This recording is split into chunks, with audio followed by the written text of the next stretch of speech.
إن الحمد لله نحمده ونستعينه ونستغفره ونؤمن به ونتوكل عليه ونعوذ بالله من شرور أنفسنا ومن سيئات أعمالنا من يهده الله فلا مضل له ومن يضلل فلا هادي له ونشهد أن لا إله إلا الله وحده لا شريك له ونشهد أن محمدا عبده ورسوله أرسله بالحق بشيرا ونذيرا أما بعد قال الله تعالى في محكم التنزيل أعوذ بالله من الشيطان الرجيم بسم الله الرحمن الرحيم فويل للمصلين الذين هم عن صلاتهم ساهون.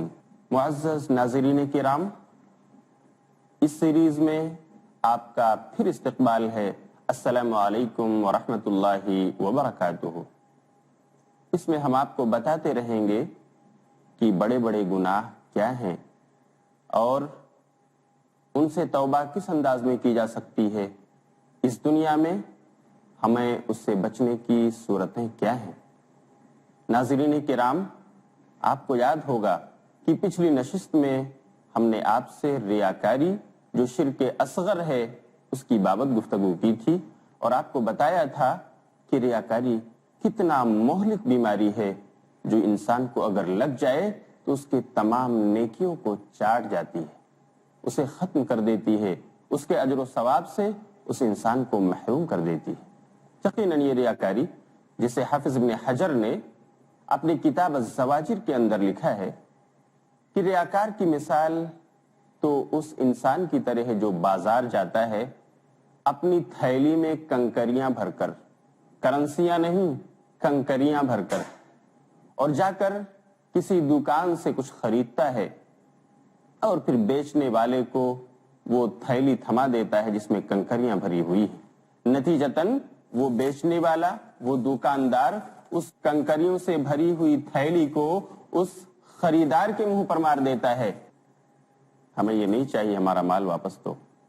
آپ نے محسوس کیا ہوگا کہ جس طرح اس خریدار کو جو تھیلیوں میں کنکریاں بھر کر لے جاتا ہے، سوائے اس کے کچھ ملنے والا نہیں کہ جو بھی راستے میں اسے دیکھے گا وہ کہے گا کہ واہ کیا خوب ہے اس کی تھیلی، کتنی کرنسیاں بھری ہوئی ہیں، کتنے درہم و دینار ہیں اس کے اندر، لیکن حقیقت انہیں نہیں معلوم کہ اس کے اندر تو کنکریاں ہیں، پیسے نہیں. یہی حال ریاکار کا ہے جو دکھاوے کے لیے نیکیاں کرتا ہے، نمازیں پڑھتا ہے، روزے رکھتا ہے، صدقہ و خیرات کرتا ہے، لیکن اسے کچھ ملنے والا نہیں سوائے اس کے کہ دنیا میں دیکھنے والے اسے واہ واہ کر سکتے ہیں، اس کی تعریف کر سکتے ہیں، اس پر تالیاں بجا سکتے ہیں، لیکن اللہ کے یہاں بالکل وہ اجر و ثواب سے محروم ہوگا. آج کی نشست میں میں آپ کو بتانا چاہتا ہوں کہ بڑے بڑے گناہوں میں سے ایک یہ بھی ہے کہ کوئی آدمی بلا عذر نماز کو چھوڑ دے. نماز کا چھوڑنا گناہ کبیرہ ہے. کیوں؟ نماز ایک ایسا رکن اسلام ہے جسے پلر آف اسلام کہا جا سکتا ہے. اگر کسی نے اس کو ڈھا دیا تو گویا اس نے اسلام کی عمارت کو منہدم کر دیا، اس کے ایک پلر کو ڈھا دیا، ایک ستون کو نیست و نابود کر دیا. بخاری مسلم کی وہ روایت، نبی صلی اللہ علیہ وسلم جس میں فرماتے ہیں بنی الاسلام علی خمس شہادت ان لا الہ الا اللہ وان محمد رسول اللہ واقام الصلاة وایتاء الزکاة والحج وصوم رمضان. اسلام کی بنیاد 5 چیزوں پر ہے. پہلی چیز یہ ہے کہ اللہ کے سوا کوئی معبود حقیقی نہیں، اور یہ کہ محمد صلی اللہ علیہ وسلم اس کے بندے اور رسول ہیں.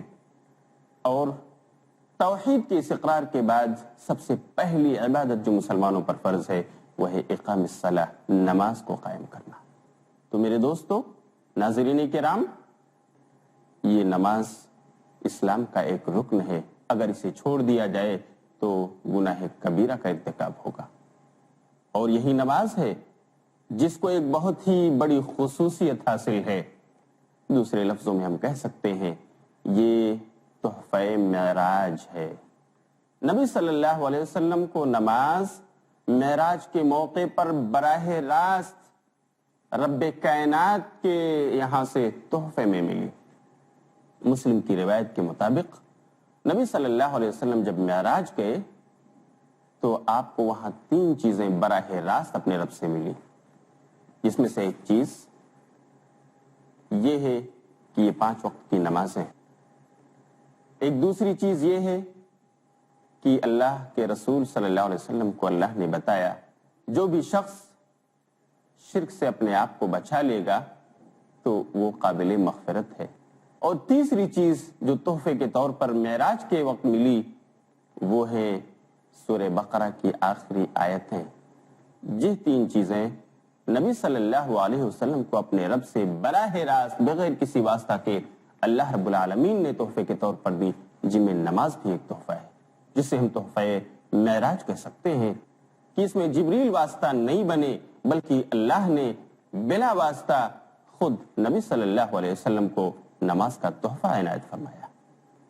کتنی عظیم عبادت ہے یہ، کتنی عظیم نعمت ہے یہ جو امت مسلمہ کو ملی ہے نبی صلی اللہ علیہ وسلم کے ذریعہ۔ نماز وہ عبادت ہے کہ جو میدان جنگ میں بھی معاف نہیں۔ نبی صلی اللہ علیہ وسلم اور آپ کے صحابہ کرام نے میدان جنگ میں بھی نمازیں ادا کی۔ آپ اندازہ کر سکتے ہیں کہ میدان جنگ، میدان کارزار کا حل کیا ہوتا ہے؟ دشمن سربکف سامنے کھڑا، آپ کو مغلوب کرنے کا منتظر، اور اس حال میں بھی نماز کا وقت ہو جائے تو نماز کے لیے مسلمانوں کی جماعت کھڑی ہو جاتی ہے۔ میرے دوستو، قرآن میں بھی اس کا تذکرہ ہے کہ صحابہ کرام کی 2 ٹولیاں بنائیں۔ جب بھی آپ میدان جنگ میں گئے اور وہاں نماز کا وقت آیا تو آپ نے یہ حکم نافذ فرمایا، قرآن کریم کی زبان میں یہ حکم لوگوں کو سنایا کہ تم اپنے مجاہدین کی 2 ٹولیاں بنا لو، ایک ٹولی جا کر کے نماز ادا کرے اور دوسری کھڑی ہو کر ان کی حفاظت میں لگی رہے۔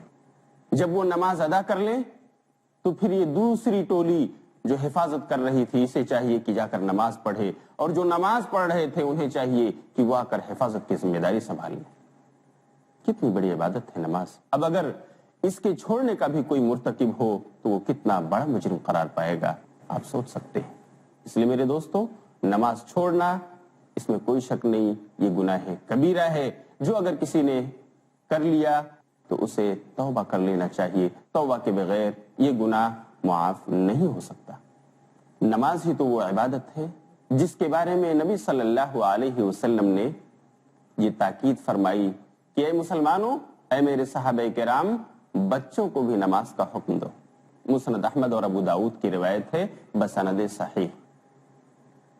اللہ کے رسول صلی اللہ علیہ وسلم نے فرمایا، مروا اولادکم بالصلاۃ، مروا ابناءکم بالصلاۃ، بعض روایتوں میں مروا صبیانکم بالصلاۃ وہم ابناء 7 سنین، اپنے بچوں کو، چھوٹے بچوں کو جو بھی بالغ نہیں ہوئے، ان کو نماز کا حکم دو جب وہ 7 سال کے ہو جائیں۔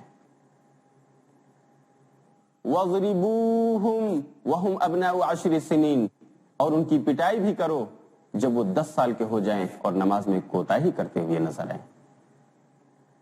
حدیث صحیح ہے جو مسند احمد اور ابو داؤد میں مروی ہے صحیح سند کے ساتھ۔ آپ اگر اس کا تجزیہ کریں گے تو آپ کو پتہ چلے گا کہ یہ نماز بالغ انسان پر فرض ہے، جو عاقل ہو، بالغ ہو اور شعور رکھتا ہو، سن شعور کو پہنچ چکا ہو، یعنی جسے کم سے کم آپ 15 سال کہہ سکتے ہیں۔ لیکن نبی صلی اللہ علیہ وسلم نے نماز کی اس اہمیت اور امپورٹنس کے پیش نظر یہ حکم دیا کہ اپنے بچوں کو بھی جو 7 سال کے ہیں نماز کا حکم دو، انہیں عادی بناؤ کہ وہ مسجد سے مانوس ہو جائیں۔ 10 سال کے ہو جائیں اور نماز میں غفلت برتتے ہوئے نظر آئیں تو ان کی پٹائی کرو، سختی کرو ان پر، تاکہ یہ نماز ان کی زندگی کے معمولات میں شامل ہو جائے۔ اور ایسا نہ ہو کہ جب نماز ان پر فرض ہو 15 سال کے وقت یا اس کے بعد یا جس وقت وہ بالغ ہوتے ہیں، اس عمر میں جب نماز ان کے اوپر فرض ہو جائے تو یہ اس میں کوتاہی برتتے ہوئے نظر آئے۔ اس لیے 7 سال کی عمر سے انہیں تاکید کرو، 10 سال کی عمر میں پٹائی کرو، تاکہ نماز کسی بھی طور یہ نہ چھوڑیں اور ہمیشہ اس کا خیال رکھیں، اسے کسی طور ضائع نہ کریں۔ یہ ہے نماز اور اس کی امپورٹنس۔ اب اگر کوئی شخص اس نماز کو اہمیت نہ دے، یوں ہی چھوڑتا پھرے، اذان ہو رہی ہے لیکن وہ بازاروں میں گھوم رہا ہے، اذان ہو رہی ہے، اپنے کاروبار میں اس قدر مصروف ہے کہ مؤذن کی صدا اس کے کانوں میں ٹکراتی ہے، پھر بھی اس کے جواب دینے کے لیے وقت نہیں نکالتا، تو وہ گناہ کبیرہ کا مرتکب ہوگا۔ نماز یہ ایک ایسی اہم عبادت ہے جس کی تاکید نبی صلی اللہ علیہ وسلم نے بچوں کو بھی کی ہے اور مسلمانوں کو حکم دیا ہے کہ بچوں کو بھی نماز کا حکم دو اور انہیں نماز پڑھنے کا عادی بناؤ کہ بالغ ہونے کے بعد انہیں یا ان کے ذہن میں نماز چھوڑنے کا تصور ہی نہ ہو۔ احادیث رسول صلی اللہ علیہ وسلم میں جب ہم کتاب الصلاۃ پڑھتے ہیں تو وہاں پر بہت ساری احادیث ہمیں ملتی ہیں جو بتاتی ہیں کہ ایک بندے اور اس کے ایمان کے درمیان، ایمان اور کفر کے درمیان جو فاصلہ ہے وہ نماز کا ہے۔ یعنی گویا کوئی شخص اگر نماز ادا کر رہا ہے تو وہ صاحب ایمان مانا جائے گا۔ صحیح مسلم کی روایت ہے، نبی صلی اللہ علیہ وسلم فرماتے ہیں ان بین العبد وبین الکفر والشرک ترک الصلاۃ، انسان کے اور کفر و شرک کے درمیان جو چیز حائل ہے وہ ہے نماز، انسان کے اور کفر و شرک کے درمیان جو چیز فرق کرنے والی ہے وہ ہے نماز۔ نماز کو جس نے ادا کیا وہ مومن انسان۔ اسی طرح ابو داؤد کی روایت میں الفاظ کچھ مختلف ہیں، اللہ کے رسول صلی اللہ علیہ وسلم نے فرمایا بین العبد و بین الکفر ترک الصلاۃ، ایک بندے اور کفر کے درمیان نماز کا فرق ہے۔ اسی طرح کی حدیث امام ترمذی نے بھی صحیح سند کے ساتھ روایت کیا ہے جس میں اللہ کے رسول صلی اللہ علیہ وسلم فرماتے ہیں بین الایمان والکفر ترک الصلاۃ، ایمان اور کفر کے درمیان نماز کا فرق ہے۔ جو نماز پڑھ رہا ہے وہ ایمان والا ہے اور جس نے نماز کو چھوڑ دیا، اسے اہمیت نہیں دی، وہ کفر کے دائرے میں چلا گیا۔ کتنی عظیم وعید ہے میرے دوستو، کس تاکید کے ساتھ اللہ کے رسول صلی اللہ علیہ وسلم نے فرمایا ہے کہ نماز کا اہتمام کیا جائے، اسے نہ چھوڑا جائے۔ اس کو ایک بارڈر قرار دیا گیا کہ جو نماز ادا کر رہا ہے وہ اسلام کے اس دائرے میں ہے، اور جیسے ہی اس نے نماز چھوڑ دی تو اس بارڈر کے پاس پہنچ گیا جہاں سے کفر شروع ہوتا ہے۔ انسان کو چاہیے کہ وہ اپنا محاسبہ کرے، اپنا حساب کر لے قیامت سے پہلے۔ اگر وہ نماز کا تارک ہے، نماز کا چھوڑنے والا ہے، تو وہ اپنی اس حرکت سے باز آ جائے اور توبہ کر لے اور پھر سے نمازی بن جائے۔ اللہ رب العالمین ہم سب مسلمانوں کو نماز کا اہتمام کرنے کی توفیق عطا فرمائے۔ اسی وجہ سے صحابہ کرام، صحابہ رسول صلی اللہ علیہ وسلم نماز کے چھوڑنے والے کو کافر سمجھتے تھے۔ عبداللہ بن شقیق ایک تابعی ہیں، یعنی صحابہ کرام کے بعد کے زمانے کے ہیں، جن کی ملاقات صحابہ سے ہوئی۔ وہ فرماتے ہیں، یہ ترمذی کی روایت ہے اور اس کے بارے میں رواتہ ثقات کہا گیا ہے، اور حاکم نے کہا ہے اعلی شرط مسلم کی شرط پر یہ روایت پوری اترتی ہے، یعنی یہ روایت قابل استدلال ہے۔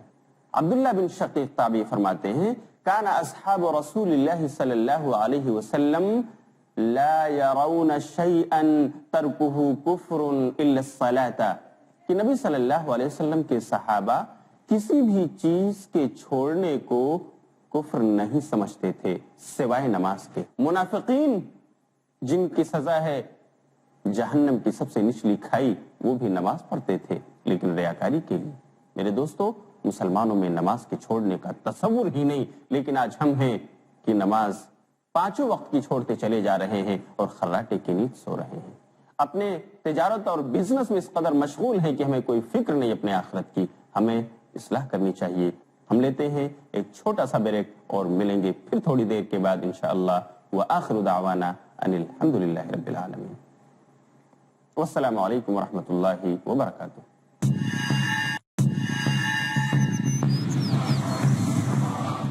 السلام علیکم ورحمۃ اللہ وبرکاتہ۔ ناظرین کرام، ہم دوبارہ آپ کا استقبال کرتے ہیں۔ صحابہ رسول صلی اللہ علیہ وسلم نماز کے چھوڑنے والے کو کافر سمجھتے تھے۔ عبداللہ بن شقیق ایک تابعی ہیں، یعنی صحابہ کرام کے بعد کے زمانے کے ہیں، جن کی ملاقات صحابہ سے ہوئی۔